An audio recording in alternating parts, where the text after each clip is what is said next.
Hello, ठीक है, चलिए हम खेसारी लाल यादव, जिला छपरा, सारण, बिहार, जितने भी हमारी श्रोता,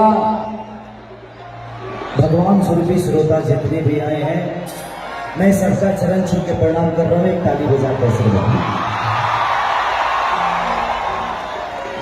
अब सबकर चरण छुए खातिर जाए तो ज्यादा टाइम लगेगा। अच्छा, यहाँ सब लोग भोजपुरी तो समझते हैं ना? अच्छा कहे भाई लड़का हमारा में धूप होता है भाई जी, लाइट को थोड़ा सा डिम रखिए। हाँ, डिम रखिए। हम लौकाई दे रहे हैं क्योंकि आप सब मुझे देख पा रहे हैं, मैं आपको नहीं देख पा रहा हूँ इस लाइट की वजह से। तो कुछ अलग से लाइट दे दीजिए ताकि मैं भी देख पाऊँ इनको। हमारा मोरिये पर बार बार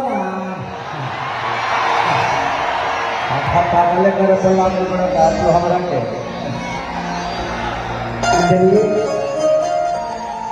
जिला प्रशासन के जितने भी लोग हैं, डीएम साहब से लेकर माननीय मुख्यमंत्री नीतीश